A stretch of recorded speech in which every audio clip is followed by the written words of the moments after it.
Yes, please. I thought one of the most fascinating things about your particular topic, of millennials, is the fact that it's coming from you.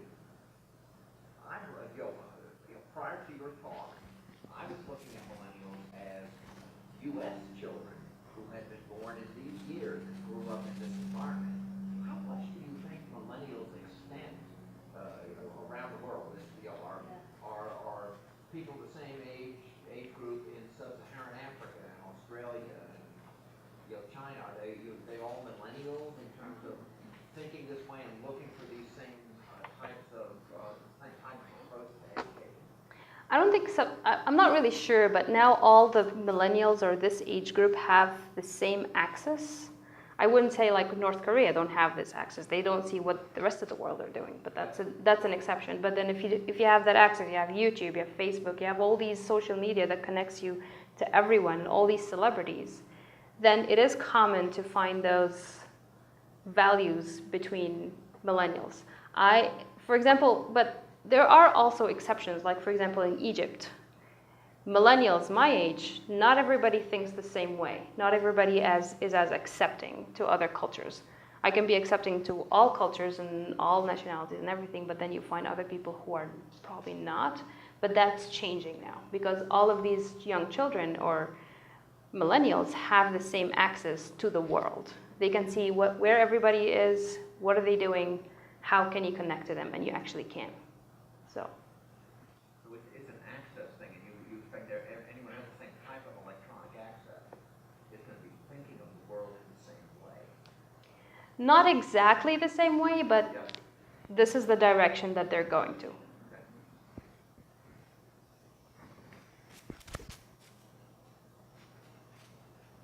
So out of those 5 ingredients, what do you think is the most important, or could you even say that?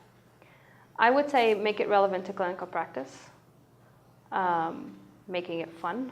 So as much if I understand why am I learning this, and if it's going to have an impact, I will learn it, and if it's not, I'm not gonna. And this is what happened to me when I was doing my bachelor's degree.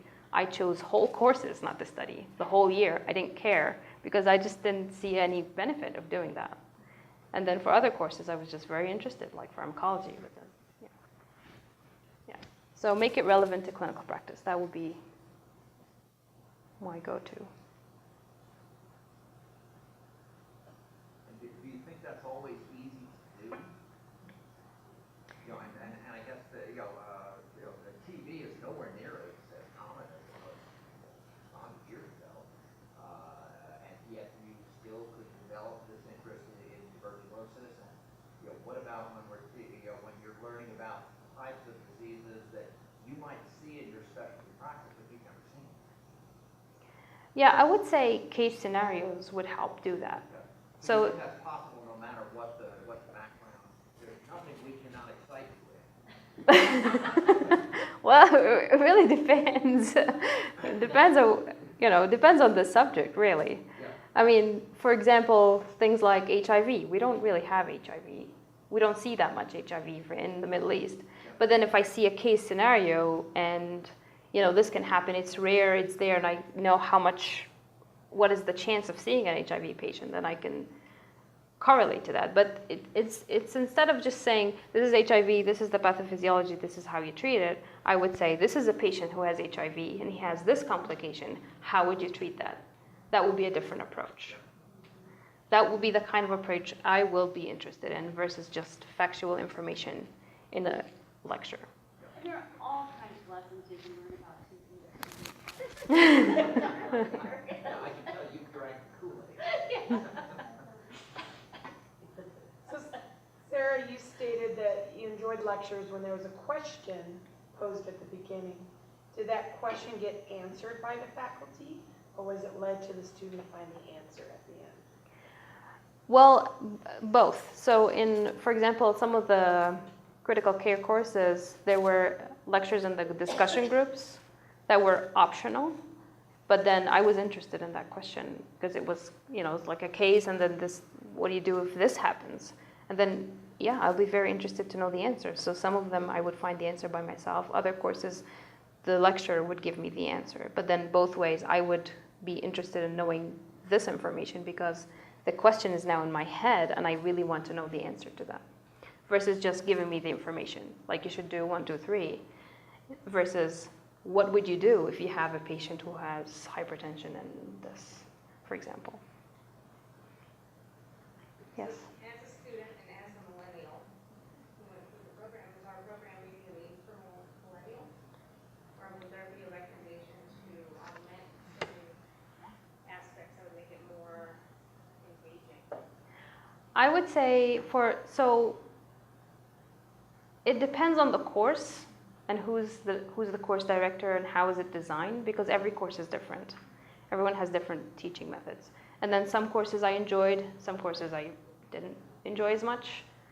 So it really depends on how. I can't say generally. So I enjoyed the program, but then within the program there are courses that I enjoyed and there were courses that I didn't. And this is what I try to say, especially on the online communication part. How do you connect with the preceptor or the course director, and then how's that communication going? So it really depends on the course versus the whole program. Yes. I want to ask it in a different way, sort of the same question. So you've just given us all these ways that we, as non-millennials, and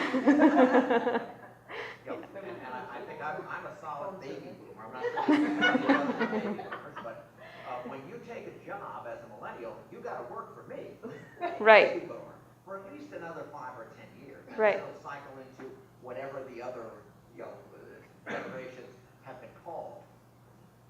What do you think the balance is between providing you as a millennial the things that you are most comfortable with as a millennial, as opposed to, okay, this is how you work with baby boomers, or this is how you work with whatever comes after baby boomers, and providing the experience where yes, we're interested in your education, but you're not always going to be working with people who are exactly the same as you.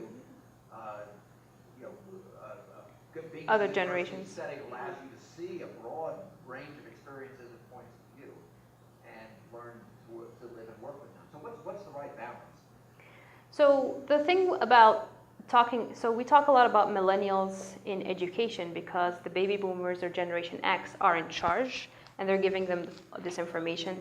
And the focus is on millennials because we want to teach them in whatever way they want to learn because they are going to be the future professionals. But then when it comes to working with other generations, there are studies on how the managers, so it's a study comparing all generations without focusing on millennials, just saying what are the values of baby boomers, Generation X, Generation Y, so that all these generations understand how can they develop that team and motivation between each other. Does that answer the... Yes, sort of. But you hear folks like Simon Sinek is really nice. Have you ever heard him talk about millennials? He'll talk about millennials who have been brought along with all the things that they like, and all of a sudden they're in a workplace where they don't necessarily have to be bag chairs, or millennials may be folks who are always expecting to succeed very easily at things because they're presented in the way that they learn best. I mean, it seems like a good idea, but when you get in the workplace and now you have to do something that, gosh, it's not coming easy. I have to work at this, and I don't have somebody making a game out of it. I've got to do the job. So the question is sort of how do we best prepare millennials, not just add the knowledge, skills, and attitudes that we want in the millennial type of view, but make millennials so that they can succeed in the world and have happy, productive lives when they get out. Because you'll hear that sometimes millennials will just question what's their purpose, that things are not proceeding fast enough for them once they get into the workplace. And we want to set millennials up not just to have learned most effectively, but to lead happy, productive lives when they get out and get into the workplace. I think I'm going to answer this question in 2 parts. So when educating millennials, I would say give them the knowledge that they need, the lectures, have it maybe 30% interactive and games and all that, but maybe 70% serious. And I'm not saying cancel exams, change your whole system, but then address all these other skills that millennials need to learn to become this new pharmacist, like presentations, all these things, to make them more confident in the field of practice. So that's in the education part. But then the second part is that when millennials work for you, I think it's important to find out what motivates them so that they can stay. Because millennials, they're not willing to stay in one job for the rest of their lives. If they don't like what they see, they're going to change it, live their own way, or find whatever. It's very easy for them to just quit or change whatever they're doing if they don't like it. So as an educator, have that balance between addressing those skills and at the same time, I'm not saying change the education completely, but then it doesn't have to be all old just lectures, the whole course, and then expect them to be those efficient pharmacists. But then at the same time, when they're at work, you have to find what motivates them. And then the really one thing that motivates millennials at work is to have an idea, to work for a cause, to know what the purpose is. And if they know that, then they're going to succeed. So millennials need communication. You have to communicate to them, why are you doing this? Maybe it's the same lab that they took before, but then it will make a difference if they understand this lab is for this and it correlates to clinical practice or real life in this way. That will make them more motivated to learn and succeed. This is my opinion. Yes, please. I'm sorry that we came in late, we had a teleconference, so I don't know what you addressed, but I have a specific question. Sure. Is there a difference in the way in which a student such as yourself, that's already a working professional, should be educated versus the students that we take in who do not already have a pharmacy lesson? I'm sure there is. I think I already come from a background where I'm a working pharmacist, and I pursued this program because I can feel the educational gap. I already have a bachelor's in pharmacy, but then I know when I worked as a clinical pharmacist for those so many years, I still felt that I need the syllabus-based or curriculum-based approach to learn. And so I already know that there's an educational gap and I need to know this information for this purpose. And I'm already seeing patients who have COPD every day. I'm already seeing patients who are infectious every day.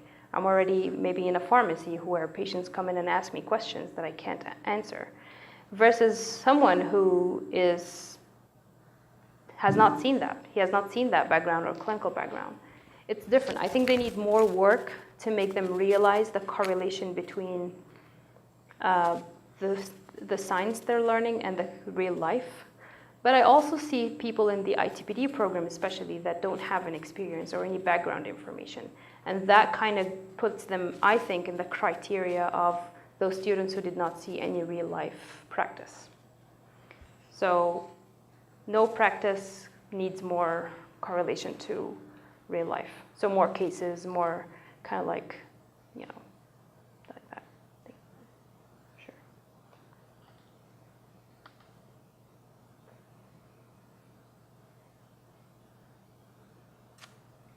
Any other questions? I have a question. Of course. I don't see Egyptian Arabic up there. Am I missing it? Let me see. Oh, Is that it? Shukran? Where is it? Is that it? How do you spell it? Shukran. Is it the one in green? Where? Shukri. No, this is Turkish. that's Okay. Turkish. No, It's not up there, is it? probably not up there. Okay, just check. I don't see it. But Shukriya is, I think it's Hindu as well. Yeah, Chypriot. It's the Red Sea. This is Shukriya. Is that what you're pointing at? Yeah. No. So To the left. no. Actually, this is not how you. Let me show you what Shukran looks like. It's whole different letters. Yeah. They didn't even see any Arabic letters up there, so I was. There aren't any. Yeah. That's what it looks like. Ah, Thank you. wow. Thank you. Anything else? No? Well, thanks, Sarah. I think you've really given us a lot to think about, and Thank you. I know I learned a lot from you. So thank you so much. Thank you very much.